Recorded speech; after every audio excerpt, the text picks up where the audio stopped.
সুপ্রিয় দর্শক, সবাইকে স্বাগত জানাচ্ছি হার্ট টক বাংলা চ্যানেলের নিয়মিত অনুষ্ঠান মাথায় কত প্রশ্ন আসে। আওয়ামী লীগ কি এখন দল হিসেবে নিষিদ্ধ হতে যাচ্ছে? এটা একটা বড় প্রশ্ন, এই নিয়ে কথা উঠেছে। আমরা যে বিষয়টা জানি সেটা হচ্ছে যে গত বছরের 5ই আগস্ট শেখ হাসিনা ভারতে পালিয়ে যাওয়ার পর থেকে যে উনি যে বিভিন্ন সময় বক্তব্য দিচ্ছেন সেটার প্রেক্ষিতে মানে সরকারের পতনের মাস কয়েক পর থেকে দলটির নিষিদ্ধের দাবিতে ঢাকায় ব্যাপক বিক্ষোভ হয়, বেশ কিছু আন্দোলন হয়েছে, অনেকে দাবি করেছেন।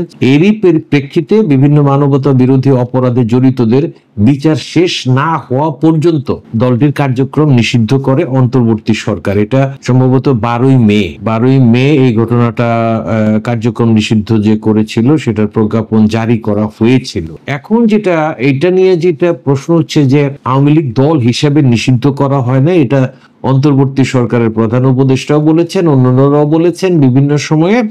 এখন কিন্তু প্রশ্ন আসছে যে আওয়ামী লীগকে কেন দল হিসেবে নিষিদ্ধ করা হবে না, এবং আন্তর্জাতিক অপরাধ ট্রাইব্যুনালে বক্তব্য দিতে গিয়ে বৈষম্য বিরোধী আন্দোলনের অন্যতম নেতা, জাতীয় নাগরিক পার্টির আহ্বায়ক নাহিদ ইসলাম কিন্তু দাবি করেছেন যে আওয়ামী লীগকে দল হিসেবে দ্রুত বিচারের আওতায় আনা উচিত, এরকম একটা কথা উনি বলেছিলেন। তো যেটা হয়েছে সেটা হলো, দল হিসেবে আওয়ামী লীগের অপরাধের তদন্ত করতে ইতিমধ্যে কর্মকর্তা নিয়োগ দেওয়া হয়েছে, এবং তদন্ত প্রতিবেদনটা যদি পাওয়া যায় তাহলে আন্তর্জাতিক অপরাধ ট্রাইব্যুনালে জমা দেওয়ার পরে এটার ব্যাপারে সিদ্ধান্ত হবে। সংশ্লিষ্ট যারা আছেন তারা বলতেছেন যে প্রতিবেদন আমলে নিয়ে বিচার প্রক্রিয়ার মাধ্যমে দল হিসেবে আওয়ামী লীগকে নিষিদ্ধ করতে পারবে আন্তর্জাতিক অপরাধ ট্রাইব্যুনাল। এখন একটা বিষয় হচ্ছে যে ট্রাইব্যুনালের প্রসিকিউটর গাজী এম.এইচ. তামিম গণমাধ্যমকে যেটা বলছেন সেটা হচ্ছে 4টি শাস্তির, মানে একটা দলের বিরুদ্ধে যদি মানবতা বিরোধী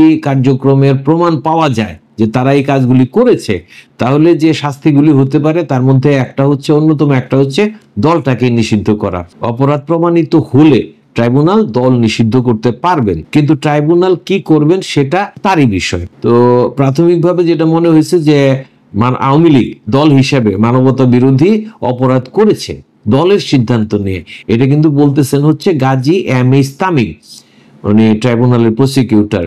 যেমন উনি কয়েকটা উদাহরণ দিয়েছেন। শেখ হাসিনা ছাত্রলীগ নেতা ইনানকে বলছেন যে ছাত্রলীগ নামিয়ে দাও, জাহাঙ্গীর কবির নানককে বলেছেন মোহাম্মদপুরের লোক নামিয়ে দাও, তাপসের সঙ্গে বলেছেন, ঢাবির তৎকালীন ভিসিকে বলেছেন ছাত্রলীগ যুবলীগকে বলে দিয়েছি, এসব দলীয় নির্দেশনা। তো প্রসঙ্গটা হচ্ছে এই জায়গায়, সেটা হচ্ছে যে মাঝখানে কিন্তু একটা সময় কথা উঠতেছিল যে আওয়ামী লীগ আগামী নির্বাচনে অংশ নিতে পারবে কি পারবে না। তো সেখানে এই প্রসঙ্গটা আসছে যে আওয়ামী লীগ তো দল হিসেবে নিষিদ্ধ না, তাদের কার্যক্রম নিষিদ্ধ করা হয়েছে, তাহলে তারা কেন তাদেরকে নির্বাচনে অংশ নিতে দেওয়া হবে না, এরকম একটা আলোচনা কিন্তু আসছে। এর ভিতরে আরো ইন্ধন জুগিয়েছে যে 2 দিন আগে সাবের হোসেন চৌধুরীর বাসায় যে গোপন বৈঠকটা করলেন এই ডেনমার্ক, নরওয়ে, ফিনল্যান্ডের যে রাষ্ট্রদূতেরা, এই যে রহস্যময় এই বৈঠকটা কেন হলো এটা কিন্তু কোনো কিছু জানা যাচ্ছে না। সংবাদ মাধ্যম যেটা বলছে সেটা হচ্ছে যে ওদের 6ই অক্টোবর সাবের হোসেন চৌধুরীর গুলশানের বাসভবনে এই বৈঠকটা অনুষ্ঠিত হয়েছে, এবং এরপরে কিন্তু এটা বেশ কিছু প্রতিক্রিয়া পাওয়া গেছে। যেমন আমাদের বিখ্যাত ইউটিউবার, খুব প্রভাবশালী ইউটিউবার পিনাকি ভট্টাচার্য বলছেন যে সাবের হোসেন চৌধুরীকে গ্রেপ্তার করতেই হবে, উনি তো অ্যাক্টিভিস্ট মানুষ, দেশকে পরিচালনা করেন আমেরিকার থেকে, তো ফ্রান্সের থেকে দেশকে পরিচালনা করেন, ওনার নির্দেশ থাকে, ওনার নির্দেশে তো প্রথম আলোর সামনে যে গরু জবাই করে খাওয়া হয়েছে, এরকম অনেক কিছু, 32 নম্বর ভাঙা হয়েছে।